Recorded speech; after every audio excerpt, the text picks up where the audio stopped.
Bom dia.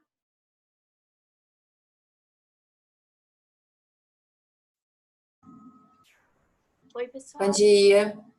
Série, Tati. Bom dia.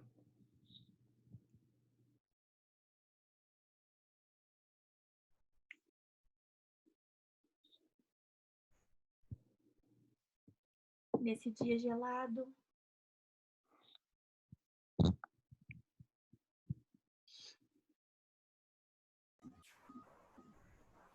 Vamos ver se vai chegar Mas ótimo para estar em casa. a nossa aula. A Magna também chegou.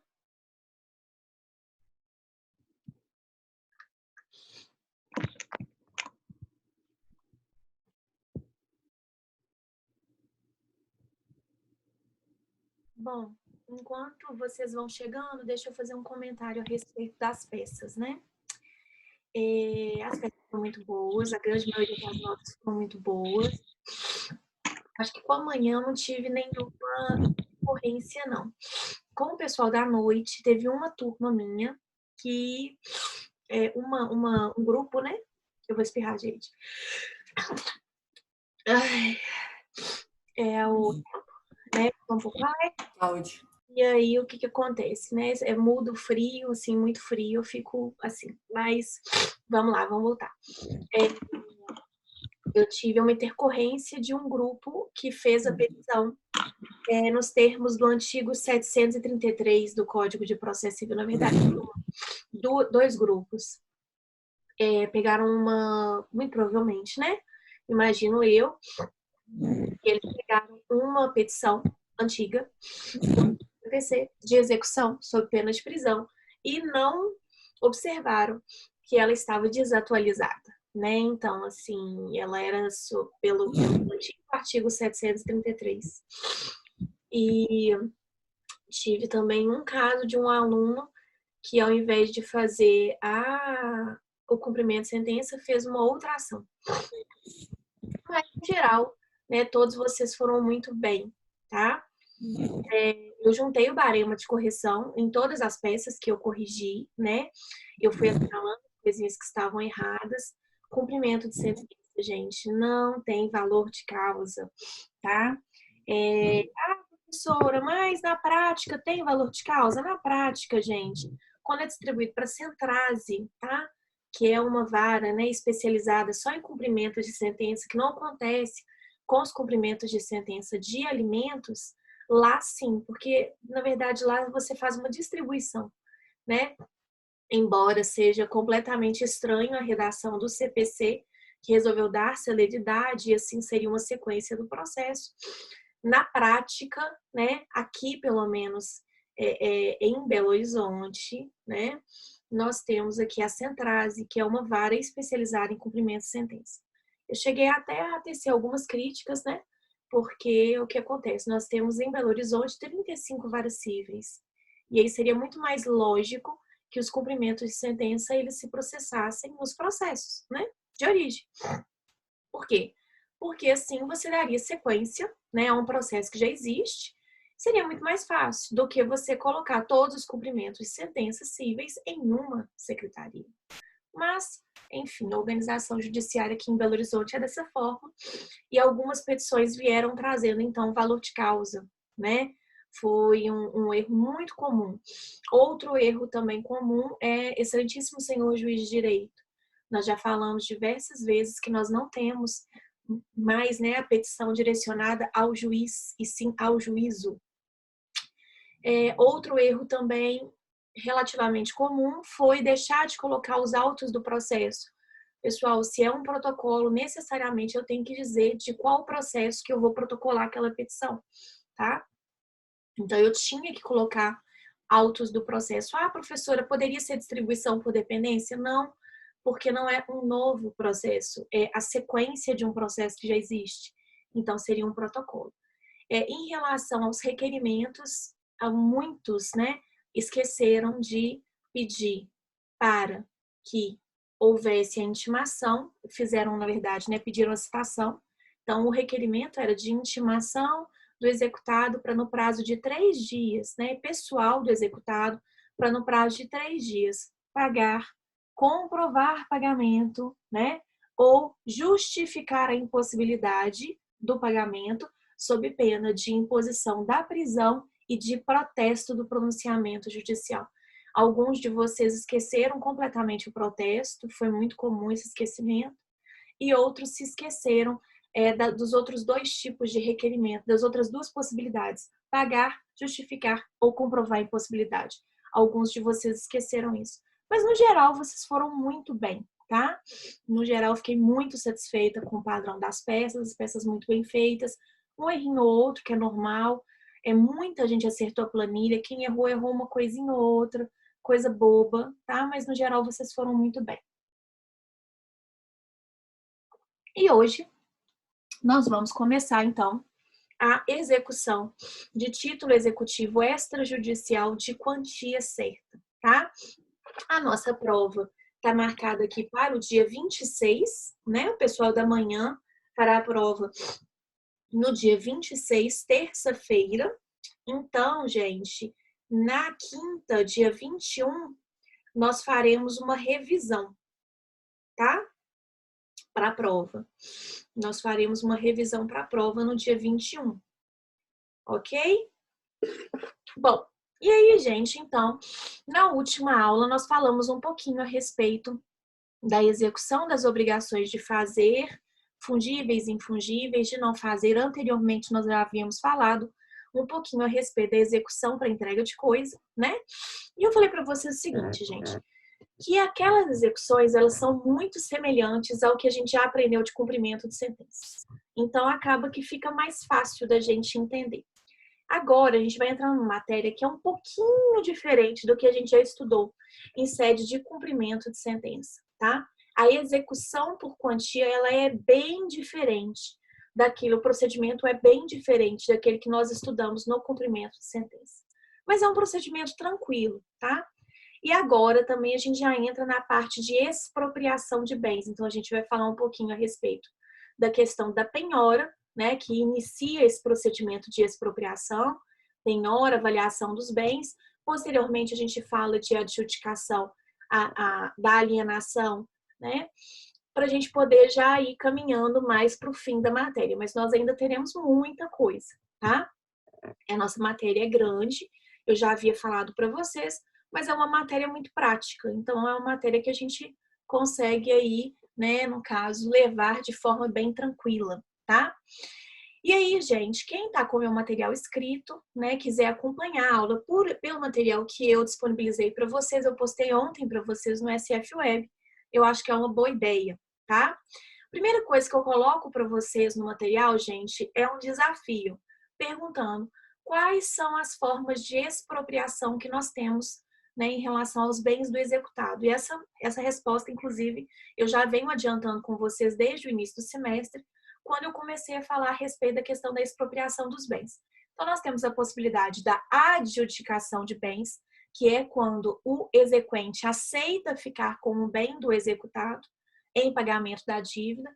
Então, aqueles bens que são penhorados, né, ou seja, aqueles bens que são escolhidos que vão suportar a execução, ao invés de ir para um leilão, que seria, inclusive, a questão da alienação desse bem, eles ficam diretamente com o exequente. O exequente aceita ficar com esses bens, tá, em pagamento.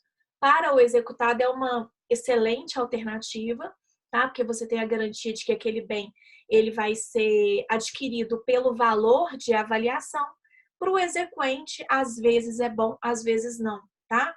Por quê? Porque se o exequente tiver interesse em dinheiro, para ele a adjudicação não vai ser uma alternativa viável. Mas nós vamos falar disso um pouquinho mais adiante. Agora é só uma introdução mesmo a respeito dessas formas de expropriação de bens. Então, nós temos a adjudicação, nós temos a possibilidade da alienação, que seria a venda deste bem em leilão, a venda do bem para que o produto da venda desse bem, ou seja, o dinheiro, fosse entregue ao exequente para quitação da dívida.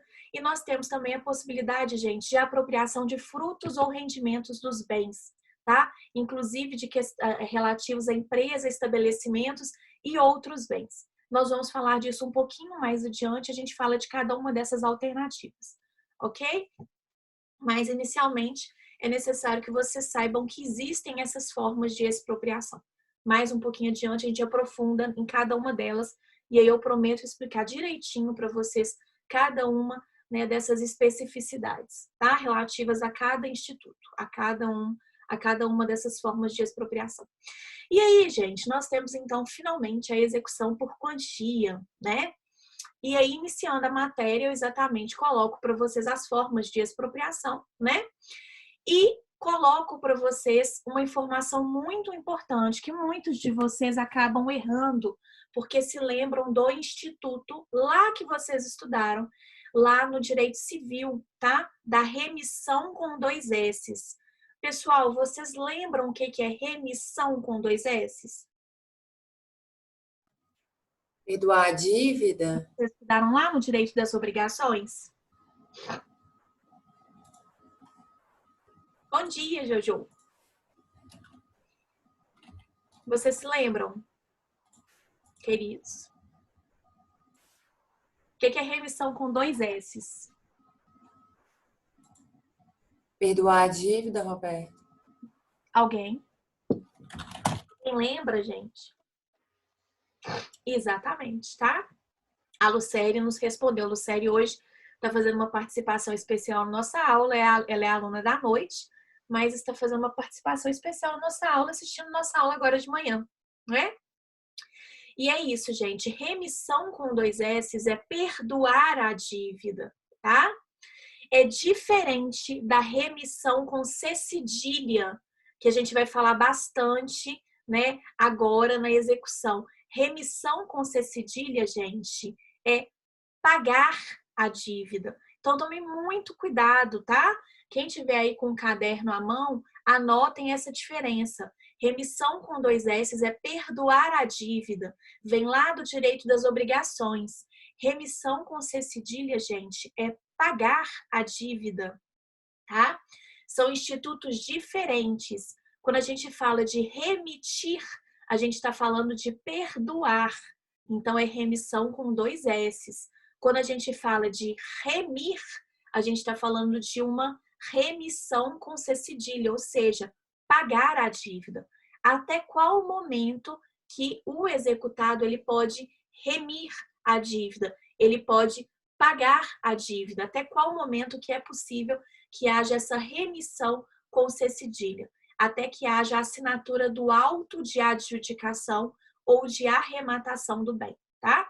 Então, um pouco mais adiante, quando a gente for estudar profundamente, né, as figuras de expropriação, tanto a adjudicação quanto a arrematação dos bens, né, a alienação desses bens, nós vamos falar do procedimento e vamos verificar que após esse procedimento a gente tem uma assinatura, né, lavrado um auto de arrematação, tá? E esse auto de arrematação ele é assinado por todas as partes envolvidas, pelo juiz, pelo exequente, pelo adquirente, se o executado estiver presente, pelo executado. E aí a assinatura desse auto, gente, seja ele de adjudicação, se for, né, uma adjudicação de bens, seja ele uma arrematação, se a gente estiver falando de uma alienação de bens, ou seja, um leilão desses bens, assinado esse auto, não tem mais como haver o pagamento dessa dívida, tá? O executado, de fato, perde o bem, não tem mais jeito, né, de voltar atrás. Então, até qual momento que é possível para o executado o pagamento da dívida? Até a assinatura do auto de adjudicação ou de arrematação, nos termos lá do artigo 903 do Código de Processo Civil, tá? Eu até coloco ele para vocês aqui a respeito, né, do artigo 903, eu coloco a redação para que vocês possam visualizar de uma forma mais tranquila, tá? Tome muito cuidado, viu, gente? Muito cuidado para que vocês não confundam, né, as duas figuras. São muito semelhantes e eu já vi muita gente cair, né, em prova aberta, em prova fechada, por causa desse pequeno detalhe, tá? É um pequeno detalhe de grafia, né, que faz com que a palavra ela mude completamente o sentido. Então, tome muito cuidado com isso. Eu sempre faço questão de ressaltar os detalhezinhos da nossa matéria, porque é exatamente nos detalhes que vocês caem, né? Então, tem que tomar muito cuidado com isso, tá, gente? Alguma dúvida até agora? Então, eu vou prosseguir, tá? Bom, o que que acontece, gente? Qual que é o procedimento da execução para quantia certa em relação ao título executivo extrajudicial? Você tem um título, né, extrajudicial, então você vai ter um cheque, um debenture, uma nota promissória, uma letra de câmbio, tá? Uma duplicata, né? Um título executivo de determinada quantia, pode ser um contrato também, um acordo que foi assinado pelas partes por duas testemunhas, tá? Dentre aqueles títulos lá do artigo 784, um título, né, gente, que te traz uma obrigação de pagar determinada quantia, tá? Obviamente, esse título, ele já venceu e não foi pago. E é um título líquido, certo e exigível, né, que a gente precisa de respeitar esses requisitos para poder iniciar toda e qualquer execução, sob pena, inclusive, de nulidade, como nós já estudamos. E aí, o que que acontece, gente? O juiz, então, ele vai, né, verificar se a sua petição inicial, você exequente, fez a petição inicial para dar início a essa execução, juntou o título, o juiz, então, ele vai verificar se a sua petição inicial, juntamente com seu título, preenche os requisitos, tá? Do Código de Processo Civil. Se tiver tudo ok, gente, o juiz, então, ele vai deferir a sua petição e vai determinar a citação do réu. Nesse ato, gente, em que ele despacha a petição inicial, ele já fixa honorários no importe de 10%, tá? Então, o juiz, ao despachar a petição inicial de uma execução por quantia certa, ele já defere honorários advocatícios no importe de 10% e determina que o executado seja citado para poder efetuar o pagamento no prazo de 3 dias. Olha a diferença do procedimento em relação ao que a gente já estudou no cumprimento de sentença de quantia certa, tá?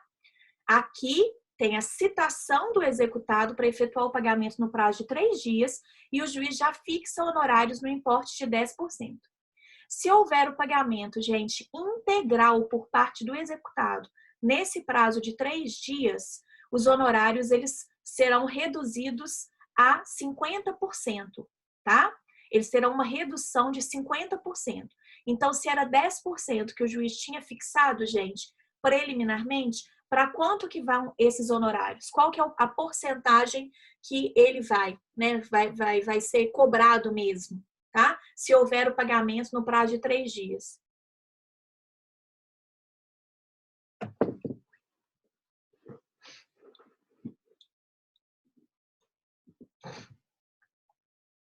%. E é isso mesmo, tá? Então, o juiz despacha a petição inicial, né? Defere a petição, determina a citação do executado para efetuar o pagamento no prazo de 3 dias. E já fixou os honorários lá, né? No importe de 10%, tá? Se, gente, no prazo de 3 dias, esses honorários, eles serão reduzidos em 50%, ou seja, eles caem para 5%. Se não houver o pagamento, gente, no prazo de 3 dias, de acordo com o que for acontecendo no processo, esses honorários que foram fixados em 10% poderão chegar ao importe de 20%, tá? Então, gente, é isso, né? De cara já vai 10% de honorários. Pagou no prazo de 3 dias, reduz para 5%. Não pagou, de acordo com o que for acontecendo no processo, esse valor de honorários pode ser majorado para até 20%, tá? Por que o prazo é tão exíguo de pagamento? Então, Tati, é o procedimento, né? Na verdade, é porque é um procedimento mais rápido, né? A gente tem um título executivo extrajudicial, então, se esse título for líquido, certo e exigível, o entendimento que se tem é que, como ele já está vencido e não pago, o exequente tem o direito de ter o crédito o mais rápido possível. E aí é muito diferente, né? O prazo, se a gente for pensar, né? Eu, particularmente, eu acho que o prazo é um prazo ideal, né? Um prazo de 3 dias. Por quê? Porque é um título que foi emitido, a pessoa sabe que ela está devendo, então ela tem que pagar. Na verdade, eu acho que o prazo que a gente tem no cumprimento de sentença por quantia certa é que é um prazo muito longo. Verificando pela lógica, gente, se a gente fosse, por exemplo, falar a respeito da questão do contraditório, da ampla defesa, pensar nas garantias e tudo, seria mais lógico que a gente tivesse esse prazo de 3 dias no cumprimento de sentença do que na execução, né? Por quê? Porque lá no cumprimento de sentença você teve um título que foi formado, né, gente, sobre o crivo do Poder Judiciário ou uma sentença arbitral, enfim, você tem um título executivo judicial, né? Aqui não, aqui você tem um cheque, uma duplicata, você tem um título extrajudicial.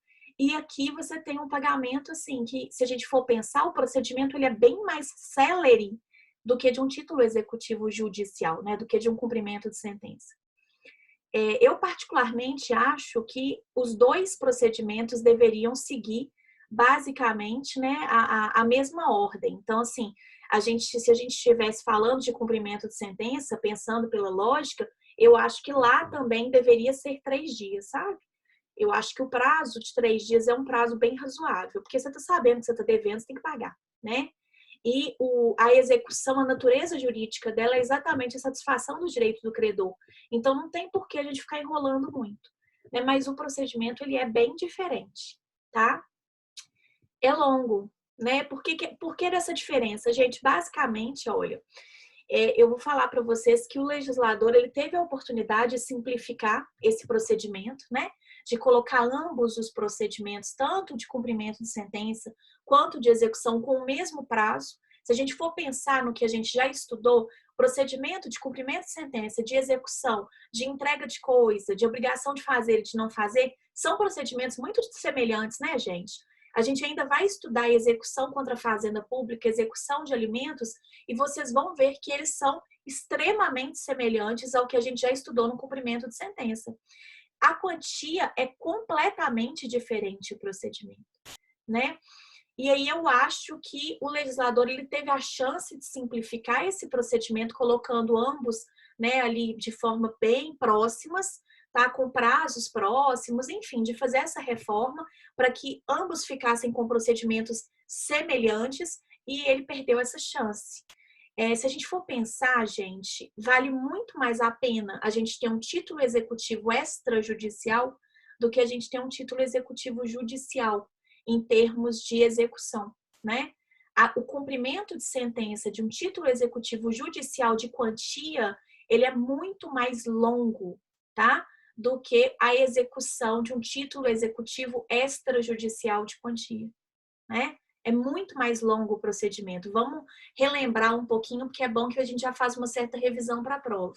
Lá no cumprimento de sentença por quantia certa, gente, o executado será intimado para efetuar o pagamento no prazo de 15 dias, né? O pagamento do valor devidamente atualizado, tá? Se ele não efetuar o pagamento nesse prazo de 15 dias, incidirá multa de 10% mais honorários advocatícios de 10%. E aí a gente vai para os atos de expropriação. Aqui, gente, quando a gente fala de uma execução por quantia certa de um título executivo extrajudicial, o executado ele é citado para poder pagar em 3 dias, já tendo que pagar, né, gente, o valor de honorários que foi previamente estabelecido em 10%, tá? Do valor ali da dívida. Se por um acaso houver o pagamento integral no prazo de 3 dias, esse valor de honorários que era 10% cai para 5%. Entretanto, se não houver o pagamento, gente, nesse prazo, esse valor de honorários que foi previamente estabelecido em 10% pode chegar até 20%, tá? E aí o procedimento ele é bem mais rápido. Por quê? Porque o oficial de justiça ele já vai fazer a citação do executado, né? Ele faz essa citação é feita por meio de oficial de justiça, tá? E aí uma cópia desse mandado fica com o oficial de justiça e ele fica acompanhando se houve o pagamento ou não. Se não houver o pagamento, gente, no prazo de 3 dias, o oficial de justiça ele volta com a cópia do mandado, tá? Após esse prazo, e ele já realiza a penhora dos bens. Então, é um procedimento que é muito mais rápido do que aquele procedimento que nós estudamos lá no cumprimento de sentença. Só o prazo a gente já vê que é bem mais rápido, né? Então, tem que tomar bastante cuidado com isso, gente. Tem que tomar cuidado com os prazos, é bem mais célere. Tem que tomar cuidado com os prazos e tem que tomar cuidado com os detalhes para que vocês não confundam uma execução com o cumprimento de sentença, tá? Tem que tomar muito cuidado. Bom, aí, gente, fiz então, né, o ajuizamento da minha execução, o juiz despachou minha execução, tá tudo certinho. O que é que eu vou fazer então para poder, no caso, já tentar uma constrição desses bens, já fazer ali uma averbação em bens, para poder colocar aqueles bens como sendo indisponíveis.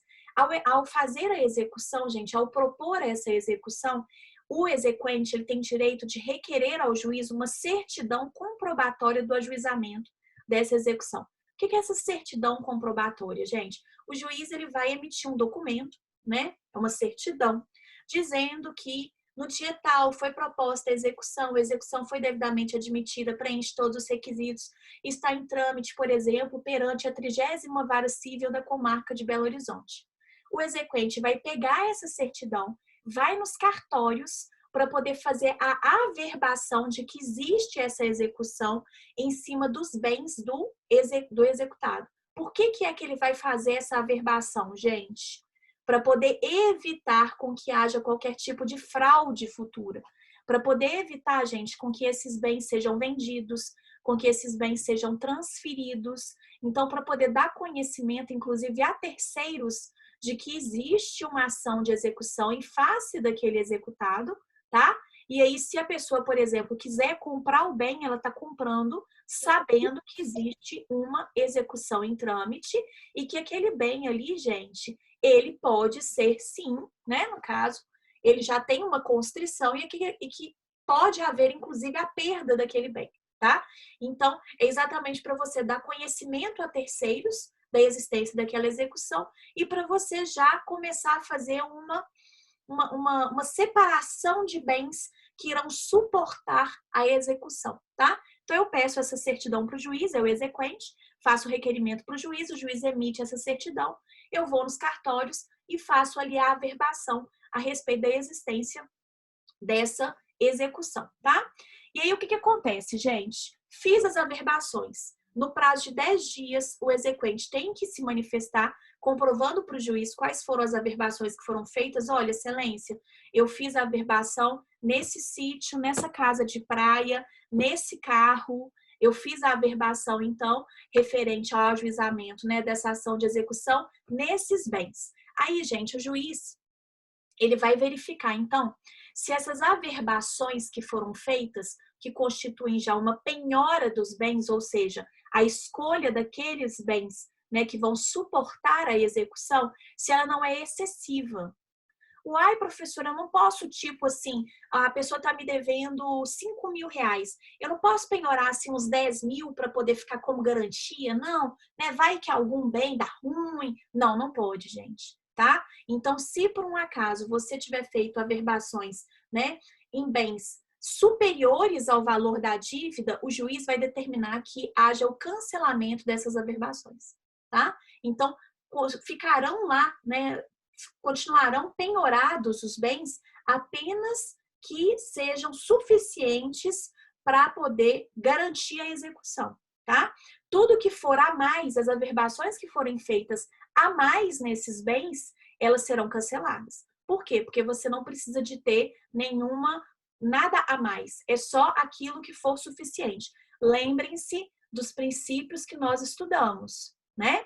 Se a execução puder ser feita de mais de uma forma, ela sempre vai ser feita de forma a ser menos gravosa ao executado, né? Menor gravosidade ao executado. Então, se eu já tenho ali, gente, uma quantidade de bens suficiente para poder garantir a execução, não há sentido em manter a penhora, né, em bens além daqueles que já são suficientes para poder garantir a execução. Tá? Então, é nessa lógica que a gente tem, inclusive, a redação do artigo 828 do Código de Processo Civil, tá bom?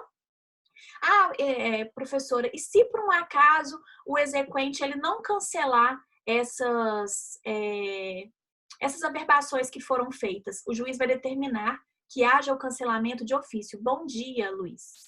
Que haja o cancelamento de ofício, tá? E se por um acaso, né, não houver esse cancelamento, se por um acaso houver algum tipo de prejuízo ao executado, a gente já estudou isso, né? Qual que é a responsabilidade que envolve a execução? Responsabilidade civil objetiva. Então, basta que haja comprovação por parte do executado, né, do dano, da conduta e do nexo de causalidade. Não há necessidade de se comprovar a questão da culpa, tá? E aí, havendo dano, conduta e nexo de causalidade, se houver algum dano, né, para o executado, o exequente ele terá que ressarcir o executado de todos os danos causados, tá? Então, isso é muito sério, né, gente? Execução não é um processo para aventureiros, não. A gente tem que saber muito bem como é que é o procedimento para que a gente, né, no caso, inclusive, possa trazer, de fato, um retorno positivo para o nosso cliente, né? Senão a gente pode acabar prejudicando ele. Bom, e aí, gente? Eu já expliquei para vocês, né, basicamente, como é que é o procedimento.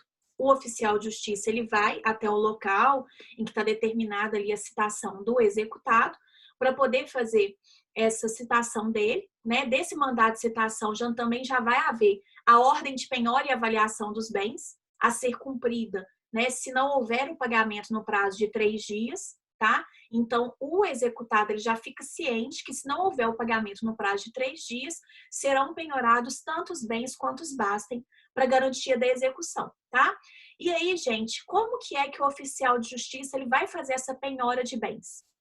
Ele vai penhorar os bens que já forem indicados pelo exequente na petição inicial ou os bens que forem indicados pelo executado, né? O executado, sendo intimado, ele pode indicar bens passíveis de penhora. Então, a penhora ela vai recair sobre os bens indicados pelo exequente ou sobre os bens que forem indicados pelo executado. Professora, e se o exequente e o executado ele não fizer nenhuma indicação de bem, como é que o oficial de justiça ele vai se comportar?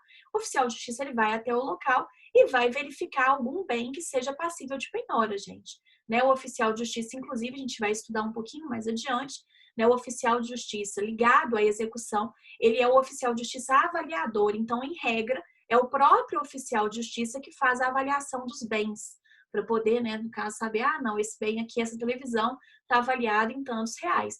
E hoje em dia é muito fácil, né, gente? Você consegue consultar na internet e você sabe qual que é o valor de um determinado produto. Logicamente, você desconta ali uma porcentagem, né, dependendo da conservação do bem. Então, não fica tão difícil de fazer a avaliação. Professor, e se essa avaliação do oficial de justiça for uma avaliação equivocada, for uma avaliação que acabar superando o valor, ou se ela for muito inferior? É possível que haja, por exemplo, uma perícia, né? É possível. Nós vamos ver esse procedimento um pouquinho mais adiante. Mas, em regra, quem faz a avaliação do bem é o próprio oficial de justiça, tá? Que vai fazer a penhora dos bens que forem indicados pelo exequente ou pelo executado, tá? Bom, o executado foi devidamente citado, né? Para poder efetuar o pagamento no prazo de 3 dias. Quais são as atitudes que o executado ele pode tomar? Primeira atitude, gente, cumprir a obrigação, tá? Pagar a obrigação. Cumprida a obrigação, haverá extinção do processo de execução com resolução do mérito em virtude do pagamento da dívida, né? A melhor alternativa de todas para ambos. E aí, nesse caso, se houver o pagamento integral no prazo de 3 dias, haverá a redução dos honorários de 10% para 5%, tá? Haverá redução pela metade, né? Gente, o código ele não fala que vai reduzir de 10 para 5, ele fala que vai reduzir pela metade. A gente sabe que metade de 10 é 5, tá? Cuidado com isso, né? Depois eu já vi assim, algumas coisas muito estranhas em prova, tá? A pessoa falou assim, mas não era isso que estava escrito, né? Já falei para vocês, a gente tem que ler nas entrelinhas, tá? Toma cuidado com isso. Bom, pode também, nesse prazo, gente, haver a apresentação de embargos do devedor. O que são os embargos, né? Os embargos, eles constituem a defesa do executado no processo de execução. Nós vamos estudar os embargos um pouquinho mais adiante, tá? Mas agora, né, eu só preciso que vocês entendam que, assim como nós temos a impugnação no cumprimento de sentença, que é a defesa do executado lá no cumprimento de sentença, na execução, ou seja, quando a gente está falando de títulos executivos extrajudiciais, nós temos a figura do embargo, tá? Os embargos do devedor ou embargos à execução, como sendo a defesa do executado no processo de execução, tá? É possível também, gente, que no prazo, né, que a pessoa ela teria para poder fazer a apresentação dos embargos, tá? que ela reconheça a dívida e requeira o parcelamento do débito. Essa possibilidade, ela está lá no artigo 916 do Código de Processo Civil. Como que vai ser feito esse parcelamento?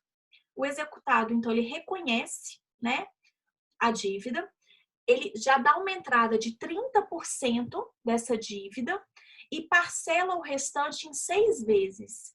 Esse parcelamento, gente, ele tem que contemplar correção monetária e juros de 1% ao mês, tá? Então, lembra aquela planilha de débito que eu ensinei vocês a fazer? Ela também vai ser útil neste momento. Por quê? Porque você vai ter que atualizar os cálculos, né? Você executada. Se você quiser, no caso, utilizar essa possibilidade do parcelamento do débito, você vai ter que fazer a atualização dos cálculos, pegar 30% e já dar de entrada, tá? No ato em que você requer esse parcelamento, você já paga 30% e o restante você vai demonstrar que será parcelado, tá? Em até 6 parcelas, até 6 vezes, gente. Então, eu posso parcelar, por exemplo, em 4 vezes? Posso. O máximo é até 6 vezes, com correção monetária, né, e juros de 1% ao mês. E aí, o que acontece? Eu faço esse requerimento, né, eu executada, o exequente, então, ele vai ser intimado para poder se manifestar a respeito daquele requerimento. Até que haja uma decisão, gente, a respeito da viabilidade, da aceitação desse requerimento, o executado ele vai continuar fazendo o depósito da forma como ele propôs, tá? Ai, professor, e se, né, por exemplo, passou já 3 parcelas e aí o exequente não quiser aceitar a proposta de parcelamento e aí o juiz, né, comunicar isso ao executado, não tem problema. O que o executado já pagou, gente, será convertido em penhora, tá? E aí ele vai ter que pagar só o restante da dívida, né? Mas o que ele já pagou será convertido em penhora de bens, tá? Em penhora, né? O dinheiro que ele já pagou será convertido em penhora, tá? Então fica lá já como uma garantia, ok? Então isso não traz nenhum tipo de problema, né? Mas até que haja essa apreciação, gente, pode demorar um tempinho? Pode. É comum, inclusive, que vá, assim, às vezes a pessoa já pagou 4 parcelas, até que haja a manifestação, se haverá aceitação ou não daquele requerimento, a pessoa já pagou 4 parcelas, só faltam mais 2. Isso pode acontecer? Pode. E aí o que já foi pago simplesmente vai ser convertido em penhora. Então, para o exequente, né, é bom, e para o executado também é bom, só fica faltando mais 2 parcelas para ele poder pagar, né? E aí, se por um acaso, né, gente, foi indeferida essa proposta de parcelamento, os atos executivos eles vão continuar. Então, pode haver, por exemplo, a penhora de bens para poder garantir o pagamento desse restante, dessas 2 parcelas que não foram, né, aceitas? Pode. O que já foi pago vai ser convertido em penhora, dinheiro, né, como se tivesse sido bloqueado aquele dinheiro, tá? Procedimento mais ou menos esse, né? E só fica faltando, então, as outras 2 parcelas que eu posso correr, eu como exequente, né? Posso correr atrás de bens para poder garantir o pagamento desse restante da dívida. Gente, nós estamos no último minuto. Eu vou mandar o link da próxima transmissão para vocês. Estou encerrando essa agora, tá? Ninguém foge, tá? Tô vendo todo mundo que tá aqui, tá bom? Beijo. Estou mandando o link para vocês agora, tá bom? Beijo.